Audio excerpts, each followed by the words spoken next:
Their number one priority is not your number one priority. Your number one priority is to make a sale. Their number one priority is, guess what do you think it is? Make their life better, right? I mean, what? Keep their job. Oh, yeah. The number one priority for most people within a business is to self-preserve and keep their job, which means eliminating all risk that they associate with themselves. Well, that is a very blatantly obvious answer, and it went right over my head because it's very true. Yeah. I just didn't even put myself in those shoes. No employees is going to put their nose out for some unnecessary risk. Absolutely. When you're on the sales side, it is incredibly important to understand the inherent risk of what you are asking your champion to do. Mm-hmm. You are asking them to put themselves in a situation of peril if you do it wrong.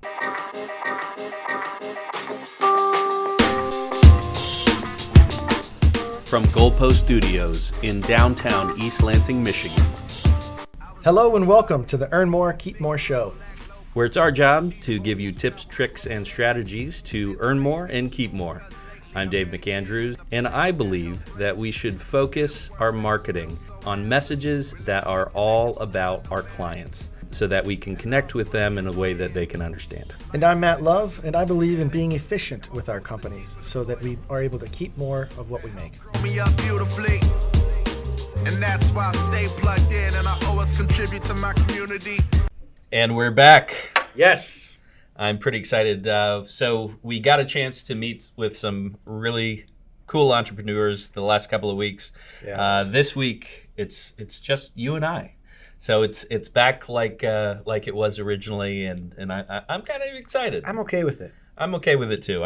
I think that we still have a thing or two that we can contribute to the world of the interweb. And we're in double digits now, aren't we? This is what? This is number 12. Wow. So this is the 12th. This is the now the end of March. Yeah. So we've been getting a lot of stuff out there. We've been getting a lot of good feedback.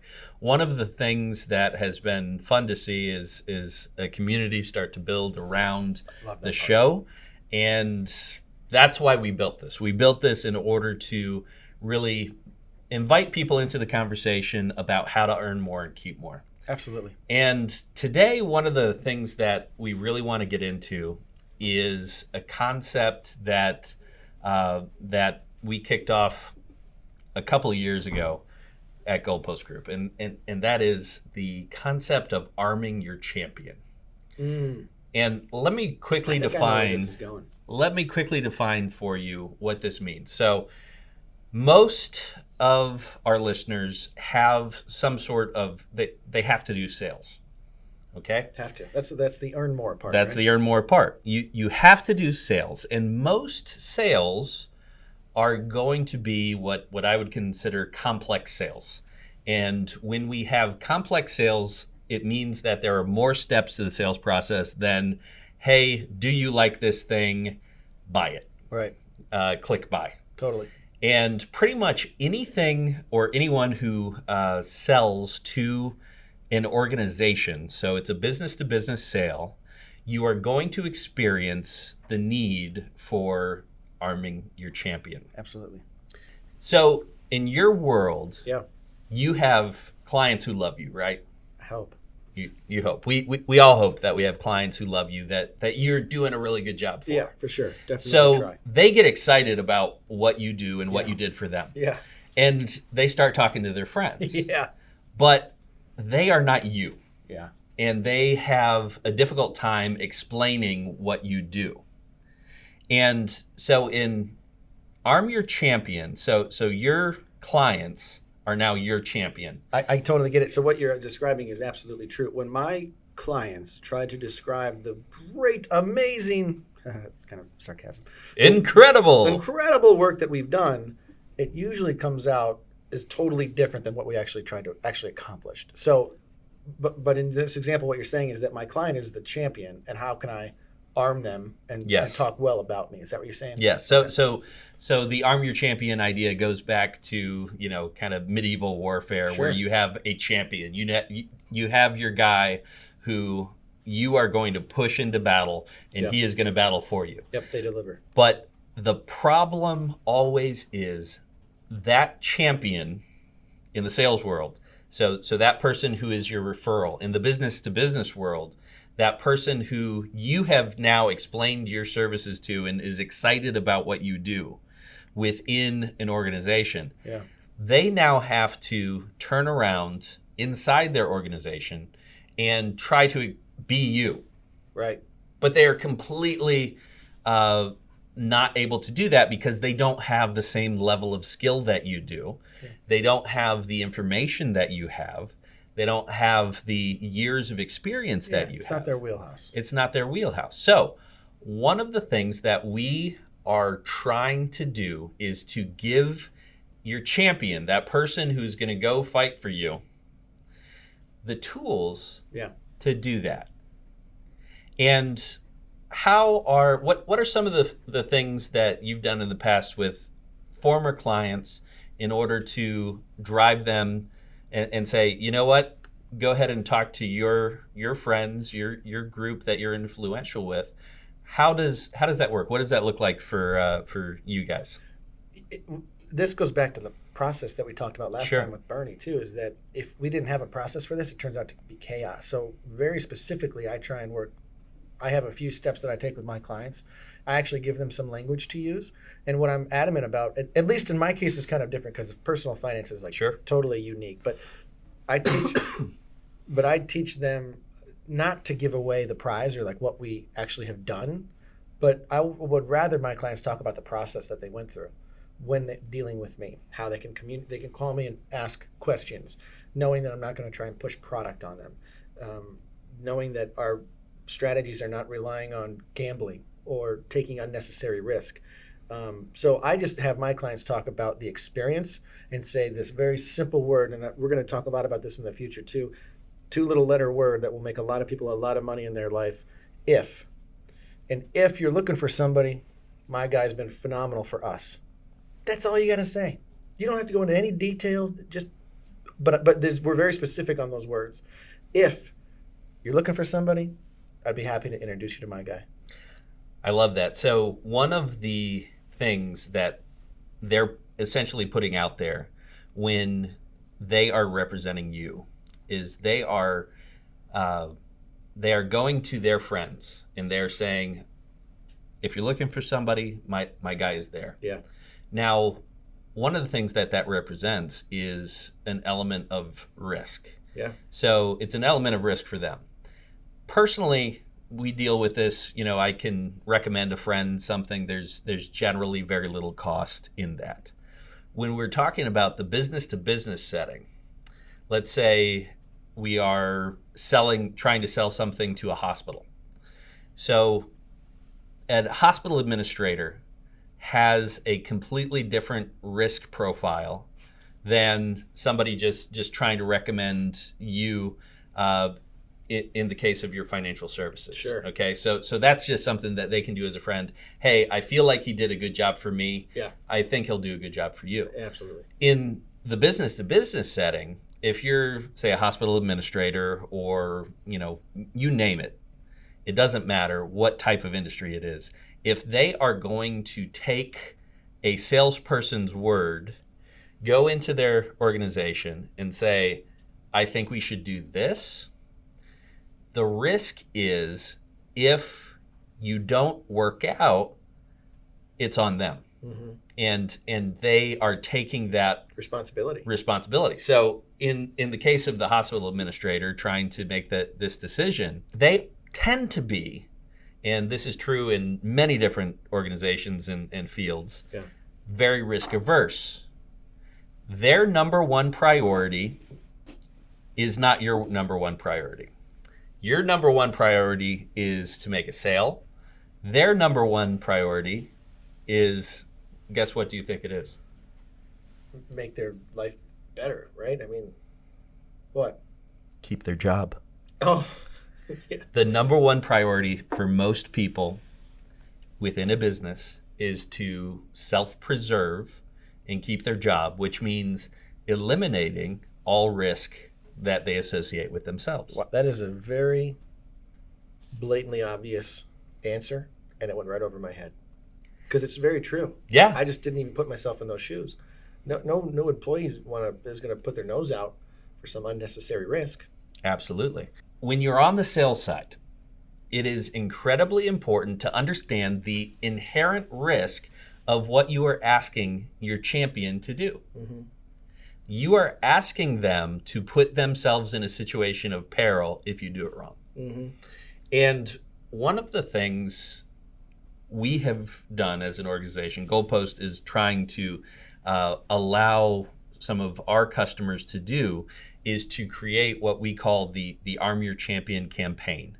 And so if you go with this idea of that medieval champion, we want to put armor on them, because if we go from a couple episodes ago, our guy Mitch and his idea of we win, I lose. Oh, wasn't that cool? It was great. The concept is terrific. And I think it is the natural bent that if we all lean toward, you're going to be more successful. Right. So when I am working with someone who is potentially putting something on the line to recommend me or my services or my product, whatever it is, I want to make sure that they are armed up both defensively and offensively.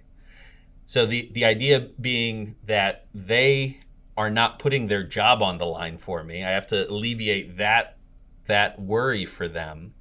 And also, they need to be able to deliver, like you were saying, that killer message that if you are in the market, right, I know a guy. Right. Because that's the ultimate type of recommendation that you can get. Because if you can stick into the minds of enough people as the guy when they are ready, then business starts writing itself down the road. So how do you do that then? So how would you take someone, arm them to be able to make that decision? In a business-to-business setting, it works like this. A champion is someone who is going that you have developed a relationship as a salesperson. From the outside. From the outside. So, okay, so you're company you're outside. A, and I come in and I'm trying to help them with my services. Right. And I'm trying to influence them, and I'm trying to sell to them, and I'm trying to fill a need that they have. Okay. So that they then, you want them to become your champion within their organization. Gotcha. So, and you really need to, in order to sell in the complex sales environment, you really need an inside champion. In order for that inside sales champion to work, you have to arm him both offensively and defensively. Yeah. Offensively, like you're saying, if you are in the market, we have a guy. And defensively, removing the peril from his job so that he can submit your information to people within his organization without putting himself in jeopardy. Right. He doesn't want to put his neck on the line for you. He has no connection to you. Even if he likes me, right. he can have a great relationship with me, right, and he can want to, but we don't want him to have to make that choice. Right. So when it comes to arming your champion, let's give a specific example. If I'm from an outside company that is trying to sell a product, maybe it's a new software, and you are my prospect, a company that would benefit from my product. Mm-hmm.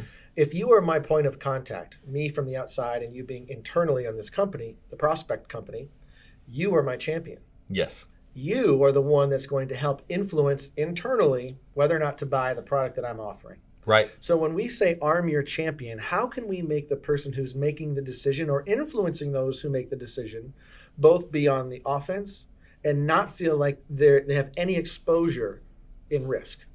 Right? That is exactly it. Okay. And what we have to do in order to do that is to give them the messaging in a way that they can transmit it and spread it within their organization that is our words, not their words, because again, we're much better at this. We're practiced. We know our message. We know what to focus on. They don't. Yes. And if we allow them to spread our words, it's now our butts on the line, not their butts on the line. Yeah. So you're insulating them from that element of risk, because the only thing worse than having a champion that is ill-equipped is having a champion or someone who you think is going to be your champion who then does nothing. Yeah. Because that's often what happens, is because they're not comfortable or because they aren't able to express the messaging that you gave them, they aren't willing to drive it up the organizational chain in order to get them to make that business decision. And they'll just do nothing. What we need to do is give them something that is actionable, something that gives them the message, so it's offensive in terms of, trying to go for a win, which, again, we want it to be a we win versus I lose. Yes. So it is beneficial to their organization, and we are doing it in a way that they are not putting themselves on the line for us. No risk. No risk. No exposure to risk. That's got to be the key part too, because that's what's going to cause inaction. Right. Because if an outside company is coming to me and they want to sell me something, I don't want to have to put my butt on the line. Right. You have no incentive to. No. Why would I? Unless they're offensive, right? They're sure. The tools you arm them with are so darn good.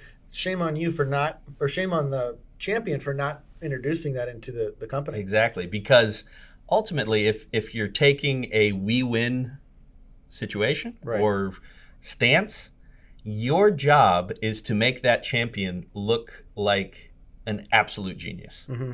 And that's when I bring a solution to someone, I want them to be my champion to get it through their organization, and ultimately I want them to be the hero, because if they're the hero of the story, then they're going to want to do business with me. They're going to want to do that. So let's go into a little bit into some of the strategy in terms of how to execute this. Yeah, because there's three things you said.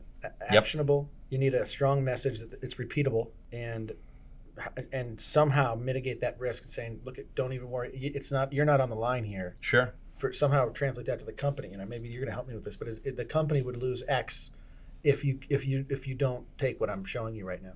Absolutely. So basically what we're going to do is we're going to take our message and we're going to make it digitally spreadable. So we're going to take video, emails, and trackable content to where we can give them this message and make it so that they can simply hit forward within their organization and the other people. So in a lot of these complex sales, it's not a matter of selling one person. Ultimately, one person might make a decision, but there's a lot of times 8, 10 influencers. Mm-hmm. They don't all have to say yes, but they do all have to say not say no. Say no, right? Yeah. Okay, so all of them have to be at least appeased.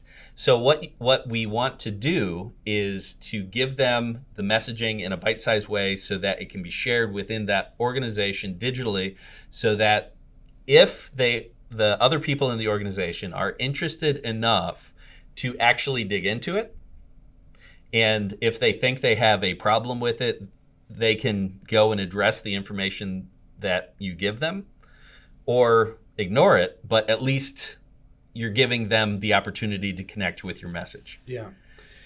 The question that is in my mind is, what makes a strong message that allows or almost requires someone to engage, right? What's the message that is repeatable, right? That is so eye-catching that someone says, I want to hear more. So the only aspects or attributes to that? Well, the only trick is the answer to that question is going to be different depending on the position within the organization. So if you have 10 influencers, each one of those people is going to have a somewhat different outlook as to what's important in the message. So you want to, as well as you can, address something within your messaging that covers as many of those types of influencers as you can. And you have to cut off the objections before they happen, because this is where most champions fail, is when they turn into their organization, they don't know the answers to the objections. You do. You're a trained salesperson, or your product, you've been doing that. You've seen all of the objections. Yeah. So you have to address the objections. And if you can do that in a way that the champion doesn't have to do it, he can simply say, okay, here's the answers to all the objections you haven't even raised yet. Yeah. You win. Yeah, I get that. I get it. I think, if we were to define what makes a good message too, I think there's 3 things that you want to be able to achieve in the good message. Sure. Okay. One, it has to be fairly emotional. It's not just a black and white thing, like where it's just data driven and boring. It's got to be some sort of emotional connection. Here's why this is so important, right? The second thing is that it's the we win idea. There has to be a definition of how something is going to get much better, ideally connected to some emotional stance. And then finally, it's got to be succinct. In order to be repeatable like that, we got to be able to make sure that it's succinct and easy to remember so that people know exactly what it's about. Clear. It sounds so easy too, but it's really not. Well, this same thing, if we put it through, our organization is a story brand guide. We are story brand guides, and the story brand concept and the ability to put your customer as a hero, we really address the issues that you're talking about. So the biggest thing is you have to show empathy, you have to show authority. So the authority is kind of the technical piece, the numbers, the data, all that kind of stuff. The empathy is the emotional piece. Yeah. You have to be empathetic to what their need actually is. Yeah. You have to be addressing the actual problem that they have. That's what I meant. And empathy is a better word. A much better word. So you have to have the empathy, you have to have the authority, and then it all has to be unbelievably clear. And the clarity is the key to getting that information in a way that somebody can really wrap their brain around. And then at the end, you have to be able to show them the cost of not doing business with you. Right. So, but real quick, because this is important too, because you're talking about arming the champion. It's not the loss of the champion; it's the loss of the company the champion represents. Yes. So that's what's going to have him or her go, okay, I really got to go show my team this. Absolutely. Now. And then the other part of it is the happily ever after if you do make the decision. Yeah. So you have to show the potential success, the potential failure, empathy, authority, and then it all has to be ridiculously clear. Wow. Honestly, I think the hardest part to actually achieve is the clarity. It almost always is. Think about how long we could talk about what we do for a living, right? To make it short, simple, and clear, it takes days. I help advisors study for months on how to make a couple of sentences super clear. Yeah, in fact, we just finished up with a financial advisor, putting them through what we call the Kickstarter program. Yeah. And we've been working with them for 6 months. And at the end of 6 months, we're like, here's your one-liner. It took 6 months. It took 6 months. Obviously, that's not all we were doing in those 6 months. Not at all. But that's how hard it is. Absolutely so difficult because of the fact that everybody has the curse of knowledge. The curse of knowledge is everything is in my head and I want to pour it out on the table and let you know everything. So but here's what people happens. Can't do it. And it turns into, when they try to do that, it turns into verbal diarrhea. Absolutely. They just puke all over their prospects. Mm-hmm. And no one is turned on or excited to learn more because it's like, okay, get away. Yeah, you lose the prospect before you even get the chance because of the fact that you lack the clarity you need in order to drive the message home. Here's the takeaway.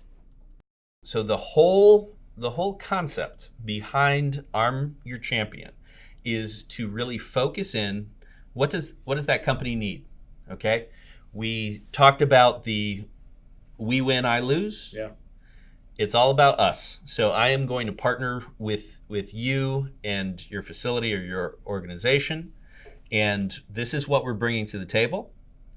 This is what success looks like when you work with us. This is what failure looks like. And we're going to make that digitally portable so that you can bring it to the next 6, 10 people that need to be part of this decision. and deliver it in such a way that it insulates you from the risk. Yep. And you are able to give them my exact message. It's not your translation of my message. It is my message. Because I can be very clear, because I've been working on it a long time, you are going to have a difficult time doing it. I've worked with dozens of advisors all over the country, and it is amazing how this is a blatantly obvious problem everyone has, but no one wants to sit down and work on this. And this is where the value of a team can come in, because we can kind of unload, like the 6 months you worked with someone, they unloaded for 6 months of a lot of really good knowledge. And you get to sit back and finally you wake up or in the shower one day, it hits you. And you're like, I got it. That clarity is priceless. And I think this is something that all entrepreneurs struggle with. There is so much going on in our heads that we can't do it on our own. We really need somebody outside to take a look at it. Oh, totally. And it has to, and be it makes from the sense outside. because if they're outside of the situation, more than likely they have to translate what you're trying to tell them. Yeah. And through that process of translating, they can turn it into something simpler than you can naturally. Yeah. That's such a skill that is extraordinarily difficult to master. The power of teamwork in this is massive too. I've got my clarity by working with other people. And then I hired even more people to help me get that message out. I mean, the teamwork idea here behind all of these ideas is massive. You don't know what you don't know. And I think the I don't know what I don't know for this week is the fact that the person that you are selling to in a complex sales situation is actually putting more at risk than just deciding whether or not to go with you. Yeah. And I really think that understanding and having empathy for their situation and the fact that their career is contingent on a series of decisions that they make. And if you are part of that decision chain, you have a responsibility to that. Yeah. And you have a responsibility to making sure that they are protected. They are fully armed in both the offensive and defensive way in order to execute your sale. Yeah, I think that's huge. Insulation from risk. Insulating from risk. And I think the takeaway would be if you have a situation where you're sending out things to referrals. So most people, when they're thinking about referrals, hey, it's like a swear word. Well, it's a swear world in your world because of the fact that there's so much baggage to it. Yeah. But in most, for most entrepreneurs out there, you want referrals from customer to customer. Totally. Right? Huge. So that's a huge thing. But what are you doing to either incentivize them to do that, or what are you doing in order to arm your champion in order to get the type of result that you want? Yeah. Because most people just think, hey, can you ask 5 of your friends if they are interested in these types of services? What an invasive way to do business. I'm writing a book on this topic too. It just gives me a terrible taste in my mouth. What's that, book number 7? How many I'll tell you, my middle school English teacher would be proud of me right now. Based on the grades I got back then, I don't know how she'd approve of half of this, but I think people need this to learn how to engage without being so invasive. And by arming your champion with a little bit of words, you know what I love, and where you're going to bring a lot of value to me and people that I know is that my clients, all they could say is, go to the guy's website.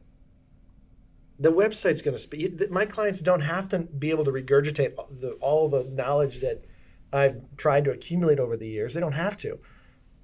My client can then say, go to the guy's website. Go to Matt's website, mattlove.com. You'll learn all about what he does. Either you'll like it or you'll hate it, but at least you'll know. And then they're not. You talked about insulation from risk. My client then isn't at risk trying to promote me. Check it out. If you like it, it'll tell you all right there. It's a beautiful thing, and that is the difference between someone who has actually thought about the process and someone who just does it as an afterthought. Yeah. As an afterthought, and in the business to business world, it's not even that they haven't thought about how this works. It's that they don't even know Yeah, they don't. The rookie green salesperson out there is going to go in and they're going to sell their ass off, and they're going to do a great job, and they're going to bring charts, and they're going to bring data, and they're going to do all that stuff. But the person on the other side of the table is going to take all of that nice little folder that they brought in, and they're going to turn around and drop it into the circular file. And as soon as they leave the room, it will be as if they never existed. So the circular file cabinet is, of course, the trash can. Gotcha. The circular file cabinet means the trash cans, ladies and gentlemen. The file goes in the trash can. I thought that was a common term. Apparently not.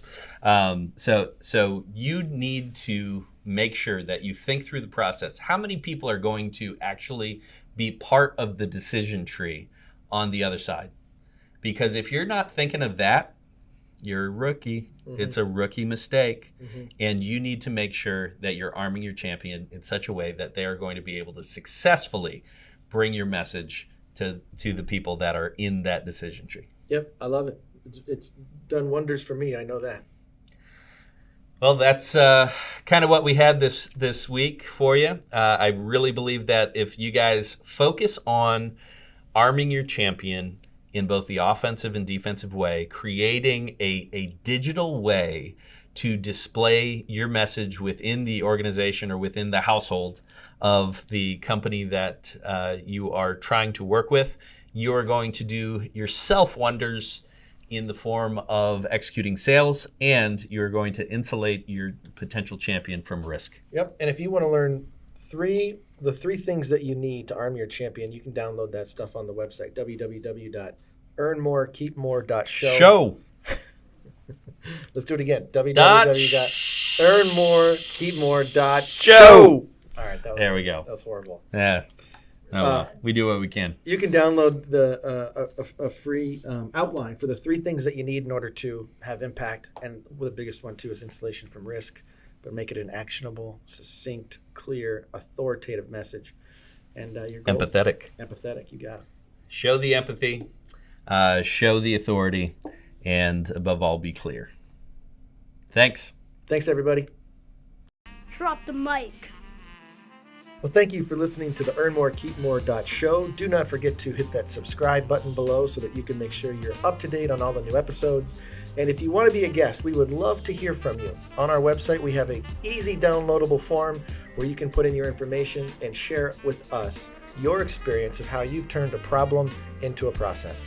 We are all about our listeners, and we want to make sure that our listeners are finding a place. And we are most excited for you guys to share with us how you are earning more and keeping more. We look forward to hearing from you. This has been a Goalpost production. That's it for us. We are your hosts, Dave McAndrews and Matt Love. Our executive producer and creative guru is Jennifer McKinstry. Our social media director is Mark Farnes. And a very special thank you to Lansing's own Jose Moore for providing the music. Thanks for listening.